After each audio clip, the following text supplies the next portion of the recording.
아멘.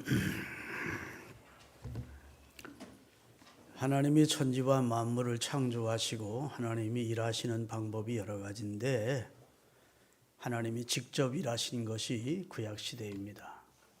그때는 하나님이 창조하시고 하나님께서 직접 애굽의 재앙도 내리시고 이스라엘을 구원해 내시고 하나님이 직접 하셨습니다. 물론 모세를 통해서 또 그때마다 사명자를 통해서 하시지만 궁극적으로는 하나님이 하셨어요.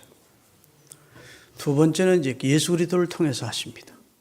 그래서 예수 그리스도를 통해서 죄인된 인간을 구원하시마 하셨고 때가 되어 그리스도를 보내서 예수를 통해서 하나님이 하시고자 하시는 일을 하셨습니다. 예수님은 그 일을 완성하셨고 다 이루셨습니다. 세 번째는 성령을 통해서 지금도 하십니다.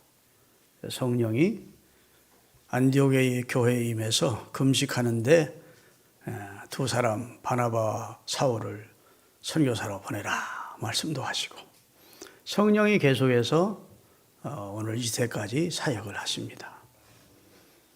지금은 성령이 강전적으로 하나님의 일을 하시고 있는 시대를 우리가 살고 있죠. 그런데 네 번째 하나님이 일하시는 방법 중에 하나는 부모님을 통해서 하나님은 하나님의 일을 하십니다. 그래서 부모들은 하나님의 일을 대리하는 사람들, 하나님께서 주신 기업인 자식들을 키워내는 하나님의 대리자들, 하나님의 마음을 그들에게 심어주셔서 부모는 자식을 하나님의 사랑으로 본능적 사랑으로 그 자식들을 키워내도록 하나님이 하셨어요. 그래서 하나님이 65억 인구를 다 키워내신 게 아니고 아담과 하와의 가정을 만드신 다음에 그들을 통해서 태어나는 모든 생명들은 그 부모들에게 위탁해서 키워내도록 하시고 특별히 우리 그리스도인 부모들에게는 주의 교황과 훈계로서 하나님의 백성으로 하나님의 자녀로 키워내도록 우리에게 사명을 부여해 주시게 된 겁니다. 내 자식이니까 내 뜻대로 길러야지 노입니다. 오늘 본문도 자식은 여호와의 주신 기업이래요. 하나님이 주신 재산이래요. 하나님이 주신 재산. 그래서 자식을 하나님보다 더 앞세우면서 우상으로 키우면 안 돼요. 자녀가 우상이 되면 그 자녀는 망합니다. 재물이 우상이 돼도 인생을 잘못 사는 것이고 하나님을 1순위에 둬야 돼요. 그리고 자식은 여호와의 주신 기업인 줄 알고 내게 위탁된 내 자식을 하나님의 자녀로 하나님의 백성으로 잘 키워야 되겠다. 이런 사명감을 가지고 삼손의 아버지 마노아처럼 내가 이 아이에게 어떻게 행하오며 이 아이를 앞에서 어떻게 이 아이를 길러야 됩니까? 라고 물었던 경건의 자세로 자식을 키우셔야 돼요. 왜냐하면 부모는 자식을 맡은 입장에서 하나님의 대리자가 되었기 때문에. 믿습니까? 그래서 굉장히 부모는 내가 뭐 때때로 밥 먹이고 입혀주고 공부시키고 그러면 되는 거 아니냐? 아닙니다. 집에 앉았을 때인지 누웠을 때인지 길을 행하들 때인지 일어날 때든지 주의 말씀을 강론해서 그들도 다 천국 갈 수 있도록 구원받을 수 있도록 해야지 이 땅에 태어나게 해놓만 놓고 구원받지 못한 생명으로 자식들이 죽으면 차라리 태어나지 않은 것만도 못한 그런 저주받은 인생으로 끝내게 하면 부모의 큰 죄악이 되는 겁니다. 그래서 자식을 맡은 입장에서는 하나님 앞에 겸손하게 구하지 않을 수 없어요. 주님, 내게 주신 자식은 하나님의 내게 맡긴 기업인데 어떻게 하면 하나님이 기뻐하는 그런 가정을 이루고 어떤 신앙을 이어줄 수 있겠습니까? 라고 기도하면 하나님 그런 기도 너무 좋아하셔서 그런 기도는 속히 응답해 주실 줄로 믿습니다. 오늘 아침에 제가 어떤 설교를 유튜브를 통해 들었어요. 그랬더니 어떤 목회를 잘하시고 교회도 크게 이룬 목사님이 너무 속상한 일이 있어서 새벽 예배 설교 마친 다음에 강대상에 엎드려 막 몸부림치면서 울었답니다. 그랬더니 하나님께서 그에게 나타나서 말씀으로 약속했죠. 야, 너는 나로 인해서 행복하냐? 이렇게 묻더래요. 너는 나 때문에 행복하냐? 아니, 하나님이 너 나를 위해 충성했냐? 그렇게 물으시면 대답할 게 있겠더래요. 예, 충성했지 않습니까? 하나님 아시지 않습니까? 이렇게 대답을 하겠는데 너는 나로 인해서 행복하냐? 이렇게 물으시니까 대답을 못 하겠더래요. 나는 네가 무슨 일을 하는지, 네가 얼마나 충성하는지, 네가 얼마나 나를 위해서 큰 일을 하는지에 관심이 없다. 네가 나로 인하여 행복하기를 원한다. 아멘. 하나님 때문에 너무 내 삶이 행복해요. 하나님 때문에 너무 감사해요. 하나님이 저를 구원해 주셨잖아요. 하나님이 내 삶의 전부잖아요. 하나님, 저는 하나님으로 만족합니다. 하나님 제일이에요. 그렇게 네가 신앙생활하기를 원하고 네가 사역하기를 원한다. 그렇게 감동을 주시더래. 저도 그 간증을 오늘 설교를 통해 들으면서 감동받았습니다. 아, 내가 얼마나 충성하느냐, 헌신하느냐보다 내가 하나님은 나를 통해서, 하나님 자신을 통해 내가 얼마나 행복하게 신앙생활하는지, 행복한 삶을 하나님 때문에 살아가는지를 보기를 원하죠. 하나님과 친밀한 교제를 하면서 하나님으로 인하여 행복해하고 감사해야 하고 하나님으로 인하여 너무너무 그 삶이 은혜로운 삶이 된 것에 감사하는, 하나님 때문에 행복한 삶을 살아야 하나님이 좋아하시는구나. 하나님은 일을 하는 건 문제도 아니에요. 어떤 깡패나 도둑놈을 변화시켜서도 다 하나님의 일은 할 수 있어요. 하나님이 일 못해서 우리를 선택한 게 아니고 우리와 더불어 행복한 관계를 갖기를 원해서 우리를 택했는데 우리는 거긴 관심 없고 그냥 하나님의 일. 이게 하나님 잘못된 거라는 거예요. 하나님의 일은 하나님이 하셔요. 어떤 사람을 변화시켜놔도 굴러다니는 돌멩이를 가지고도 아브라함이 자손을 만들어 일할 수 있는 분이 하나님이라는 겁니다. 이 일이 먼저가 아니고 너와 내가 진짜 좋은 관계냐, 너는 나 때문에 행복하고 나 때문에 기뻐하고 나로 인해서 네 삶이 네 삶의 전체가 나냐, 네가 정말 나를 제일 주의로 삼고 사느냐, 여기에 하나님이 관심이 있어서 속상해서 떼굴떼굴 둥글면서 울면서 기도하는 목사님에게 야, 안목의 목사야, 너는 나로 인해 행복하냐 이렇게 묻더래요. 여러분, 이건 그분에게만 물으신 물음이 아니고 오늘을 살고 있는 우리 신자들에게 주님이 물으시는 물음일 거예요. 우리는 자꾸 일이 먼저고 무슨 뭐 업적이 먼저고 내가 이루고자 하는 꿈이 먼저인데 하나님은 너와 나의 관계는 나는 네게로 들어가 너는 나로 더불어 먹고 나는 너로 더불어 먹는 이런 친밀한 관계를 하나님이 원하시는구나. 저는 하나님 때문에 뭐 부러울 것도 없고 하나님 때문에 너무 행복해요. 이런 고백을 하나님이 듣기를 원하시는구나. 이런 생각이 들더라고요. 여러분, 오늘 이제 어버이 주일인데 뭐 어버이 공경은 우리 인륜지 대사이고 인간이 갈 수 있는 가장 윤리와 도덕의 근본이고 사랑이 마땅히 해야 될 그런 도리죠. 자기를 사랑으로 길러주고 희생하며 길러준 부모를 거역하는 자가 있다면 그 사람은 축복받을 자격이 없는 것이고 높임받을 자격도 성공할 자격도 없는 사람입니다. 아멘. 영원한 내 편이 누굽니까? 위로는 하나님이고 그 다음에 부모님만 내 편이야. 내가 어떤 상황에 처하면 내 편이었던 사람도 나를 떠날 수 있는데 그래도 내 편인 분들이 우리 부모님들입니다. 할렐루야. 지금까지도 내 편이었고 앞으로도 내 편 되어줄 분이 부모님이야. 그 부모님 속속에서 절대로 복될 수 없어요. 할렐루야. 성경에 보면 부모를 거역하는 자는 죽이래. 아주 죽이라고까지. 그래서 성경 좀 찾아보도록 하겠습니다. 출애굽기 21장 17절에서 21절이에요. 기독교는 불교 종교라고 오해하는 분들이 있어요. 제사 안 드린다고. 노입니다. 천만의 말씀입니다. 자, 출애굽기 21장 17절부터 누가 찾았으면 먼저 읽어보세요. 21절까지. 크게.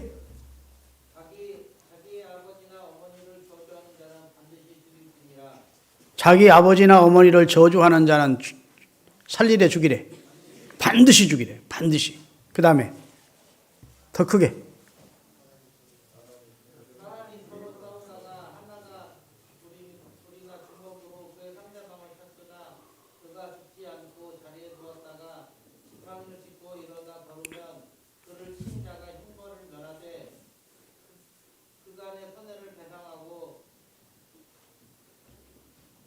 또 읽어 계속.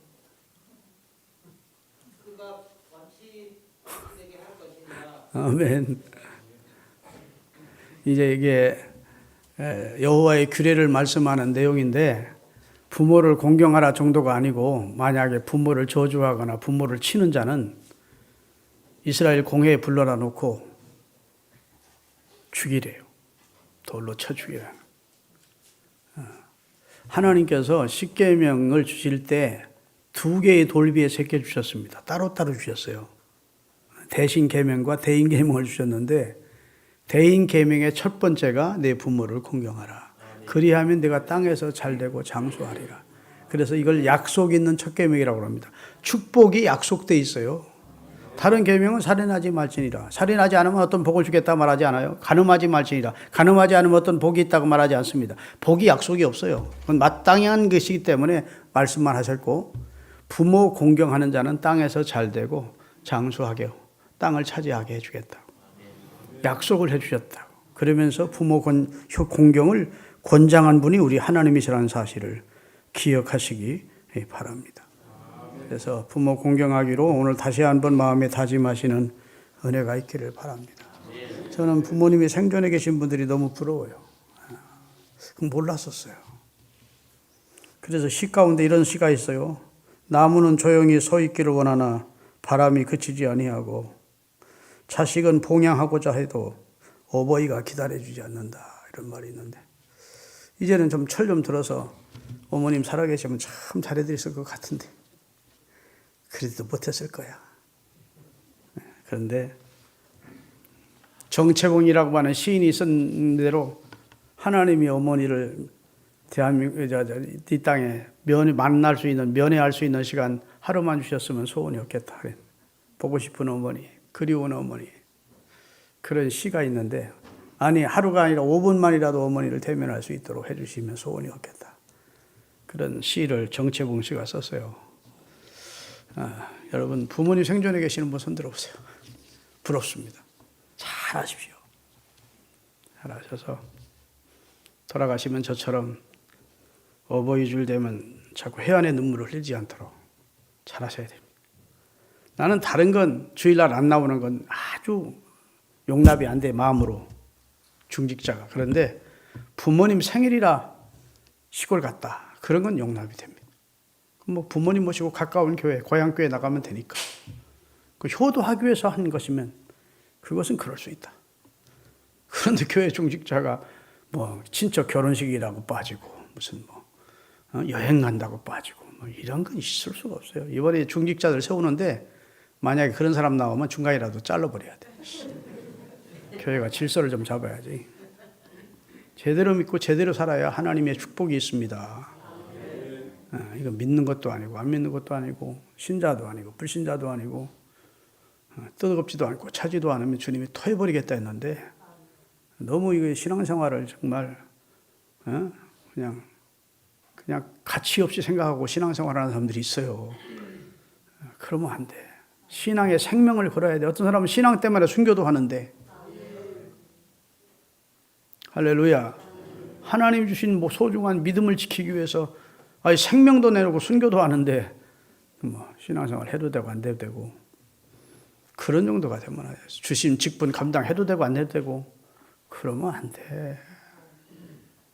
제일 원칙이 분명해야 돼. 아멘. 하나님 제일주의로 살겠다는 그런 믿음과 그런 삶의 정신과 원칙이 모토가 세워져 있어야 돼요. 하나님 제일주의로 살아야 되겠다. 오늘 본문이 그걸 가르치는 거예요. 여호와께서 집을 세우지 아니하시면 세우는 자의 수고가 헛되다. 여호와가 도와주지 않으면 가정의 행복, 가정이 세워지는 거 헛되다는 거예요. 여기서 집이라고 하는 것은 하우스를 말하는 게 아니에요. 우리가 짓는 건물을 말하는 게 아니고 홈을 말하는 겁니다. 여호와께서 세워주지 않으시면 스위트홈이라는 행복한 가정을 이룰 수 없다는 거예요. 여호와께서 세워주셔야 행복한 가정을 이룰 수 있대. 아무리 행복한 가정을 이루려고 인위적인 노력을 해도 행복한 가정을 이룰 수 없대요. 여호와께서 지켜주지 않으면 아무리 지키는 자가 눈을 부릅뜨고 성을 지켜도 그 성을 지켜낼 수가 없대요. 여기서 강조하는 것이 여호와의 주권을 강조하는 겁니다. 여호와의 주인 되심을. 여호와가 인간의 생사를 주관하시고 전쟁의 승패를 관장하시고 사람의 높고 낮추는 것을 주님의 장중에 있다는 사실을 인정하고 사는 여호와 중심 신앙, 여호와 제일주의 신앙을 가져야 돼요. 그래야 그 가정이 질서가 탁 서는 겁니다. 먼저는 그의 나라와 그의 의를 구하는 그런 가정이 되면 그 이후의 것은 하나님이 더해 주시는 축복을 받는 것입니다. 우리가 살든 죽든 먼저는 하나님의 영광을 위해서 하려 했으니 하나님의 영광을 위해서 살고자 하는 마음을 가진 가장과 그리고 엄마와 그 자식들이 세워지면 그 가정은 영적인 부자이고 축복받은 가정인 거예요. 그런 가정은 신앙을 자자손손이 계대해 갈 수가 있는 겁니다. 그런 신앙이 아니면 신앙은 일단 한 대도 못 가서 2대째 넘어지는 거예요. 자식 때 신앙생활 안 하는 거예요. 손주 때 가면 신앙을 저버리는 거예요. 자식 때까지는 어떻게 하더라도 손주 때 가면 신앙을 저버리는 거예요. 그러면 영적으로 그 집은 멸문지화를 당하는 거 아닙니까? 제가 언젠가 말씀드렸죠. 강양욱이라고 하는 목사님이 있는데 그분의 형이 강돈욱 장로라고. 북한의 김일성의 외삼촌이라고. 강돈욱 장로는 장인어른이고 강양욱 목사는 그의 그러니까 장인의 동생이면 뭐가 돼요? 그렇게 돼 하여튼. 강양욱 목사라는 이름은 들어봤을 거예요. 그 강돈욱 장로가 딸을 낳았는데 이름을 반석이라고 지은 거예요. 강반석이. 강반석이가 이제 처녀가 됐을 때 동네 청년 김형직과 결혼을 시켰어요. 그래서 태어난 첫 자식이 김일성입니다. 김일성. 그러니까 강돈욱 장로는 김일성의 뭐가 되는 거예요? 외할아버지인가? 하여튼 내가 헷갈리네. 그래가지고 김일성이가 어렸을 때 어머니 손잡고 교회 다니는 얘기가 김일성 전기에 나와요. 나는 어렸을 때 어머니를 따라 교회에 갔다. 주일날이면. 목사의 설교는 한없이 지루하고 길었다. 우리 어머니는 대부분 졸다 오셨다. 자식을 위해 기도하고 사명에 불타는 열심히 있는 신앙을 안 가지고 있으니까 강반석이가 아들 하나를 제대로 못 키우고 그를 공산주의자로 키운 거지. 나라가 지금 70년도록 이 나라가 지금 핏빛 어린 아픔을 겪고 있는 겁니다.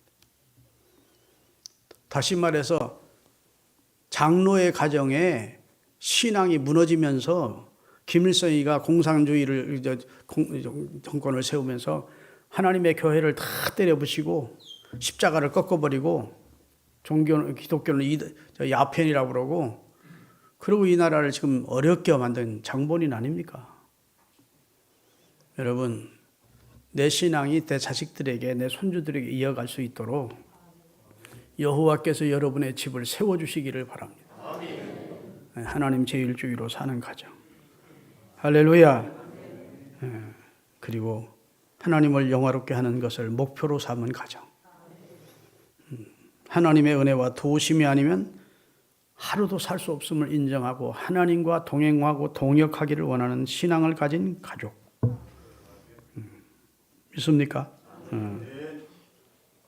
두 번째로 오늘 본문을 보면 하나님의 보호하심을 구하는 가정이에요. 본문 다시 한번 본문을 좀 띄워주세요. 여호와께서 집을 세우지 아니하시면 세우는 자의 수고가 헛되며 여호와께서 성을 지키지 아니하시면 파수꾼의 깨어 있음이 헛되도다. 다시 말해 사람이 마음으로 자기의 길을 계획해도 그 걸음을 인도하는 자는 여호와라는 거예요. 여호와의 주권을 인정하고 살라는 겁니다. 여호와가 노하면 안 되는 거야. 하나님이 괘씸해 보시면 안 돼. 하나님이 도와주시고 은혜 주시고 복 주시는 가정을 이루기 위해서는 여호와께서 집을 세워야 되고 여호와께서 우리 가정을 지켜줘야 된다. 이 믿음을 가지고 살래요. 여호와 하나님을 범사에 인정하고 여호와의 주인 되심, 주권자 되심을 인정하는 신앙을 가지고 살면 그 신앙을 가지고 사는 부모를 보면서 자식들이 배우는 겁니다.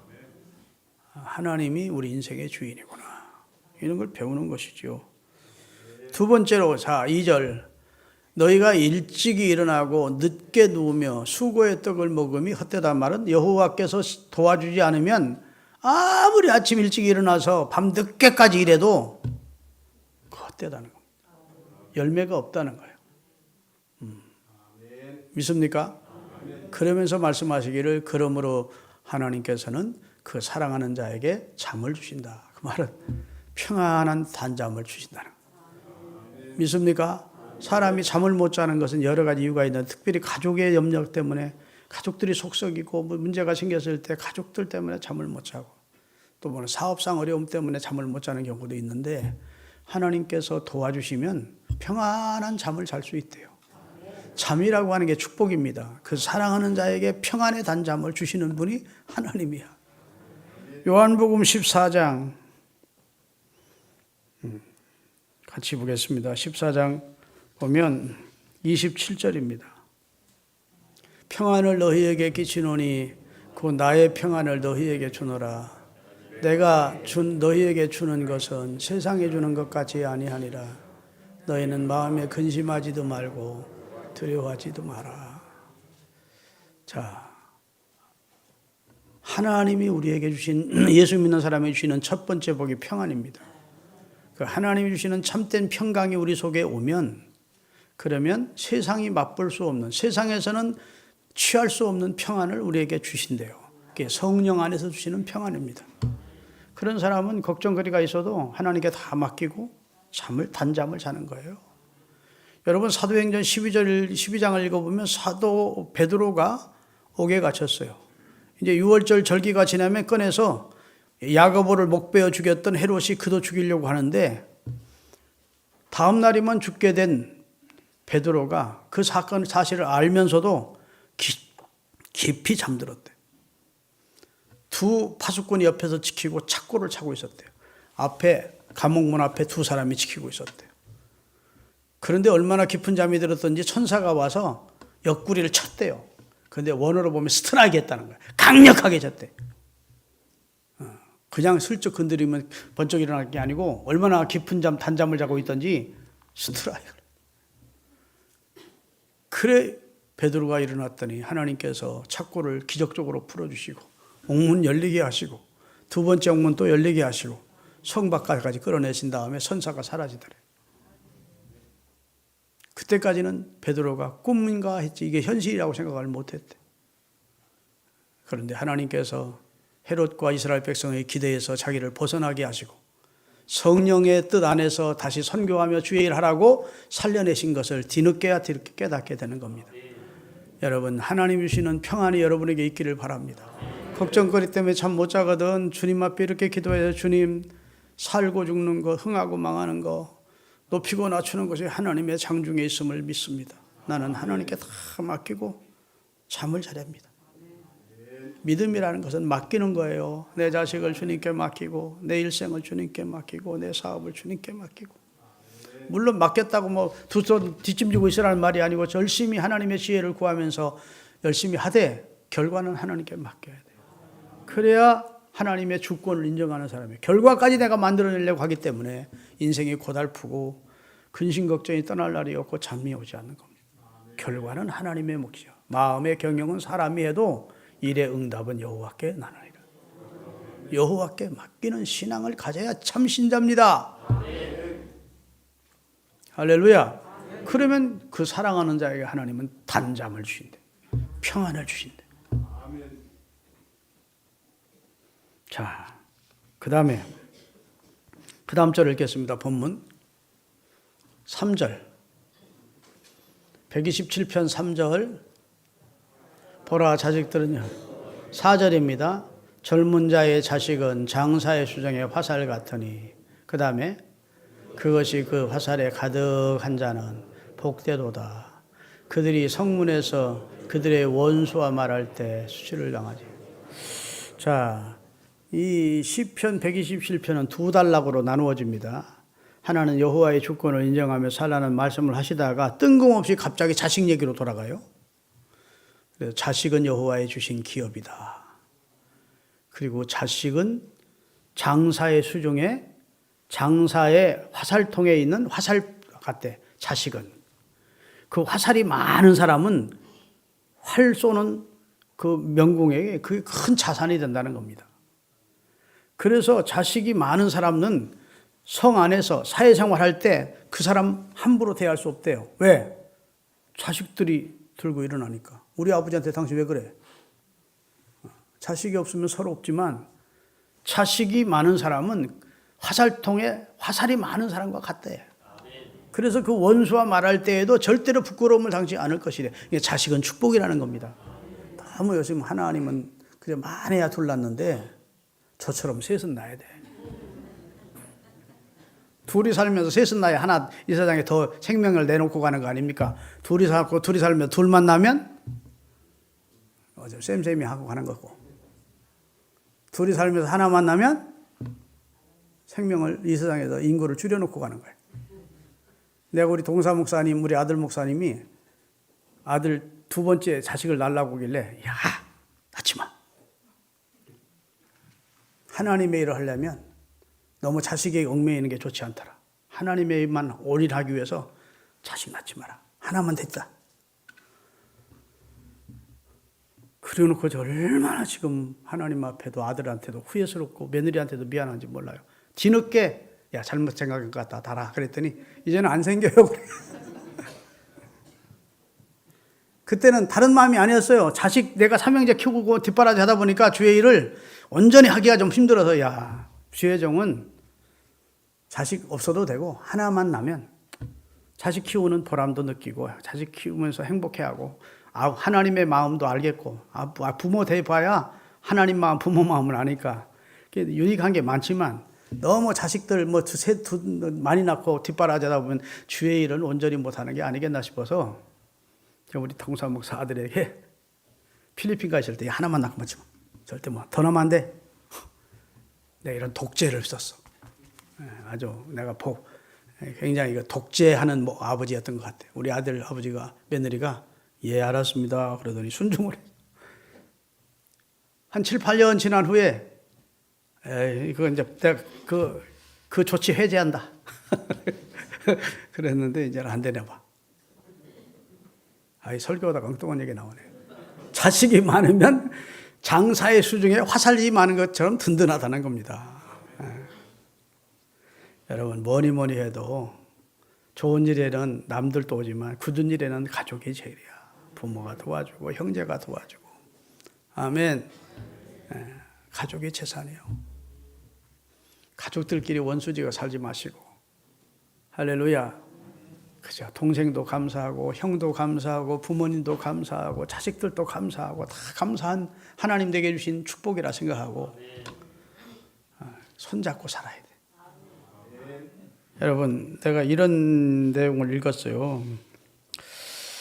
사람이요 이 손에는 크린저 박사라는 사람이 이 임상 실험을 한 결과인데 사람의 손에는 감촉을 느낄 수 있는 기관이 약 세포가 500만 배가 넘는데 여기 손바닥을 치면 웬만하면 소화도 되고 기분도 좋아지고 하잖아요. 이 손바닥에 수지침이라고 하는 것이 이게 학술적으로 굉장히 중요한 거고 발바닥도 그렇지만 손바닥이 약 500만 개 이상의 혈자리가 있고 그 다음에 그 자리가 있대요.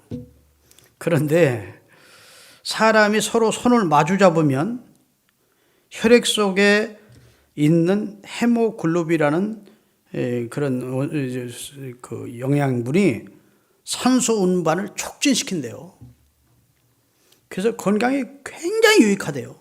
그래서 임상 실험을 통해서 증명된 사실인데, 같은 병을 앓는, 증세도 거의 같은, 이제 병도 똑같이 지금 진행되고 있는 두 환자를 병원에 입원해 놓고, 한 환자는 가족들이 와서 면회를 하면서 손을 어루만지고 몸을 쓰다듬고 이렇게 위로를 해주도록 허락을 했고, 한 환자는 병원에서 실험이니까 이유를 대면서 면회가 안 됩니다, 위험합니다, 면회를 안 시켜봤대요. 그랬더니 면회에 와서 위로해 주면서 손을 맞잡아주고 피부 접촉했던 환자가 훨씬 빨리 건강을 얻더래요. 그게 이제 한 팀만 그렇게 조사한 게 아니고 여러 커플들을 그렇게 조사를 했더니 모두 다 손을 마주 잡고 어루만지고 위로해주고 하던 그런 환자가 훨씬 더 치유가 빨랐다는 겁니다.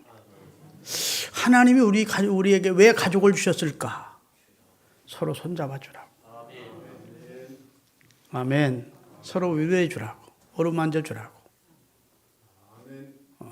우리에게 가족을 주셨어. 가족은 여호와의 주신 기업입니다. 자식만 여호와의 주신 기업이 아니고 내게 주신 모든 가족이 여호와의 주신 기업인 줄 알고,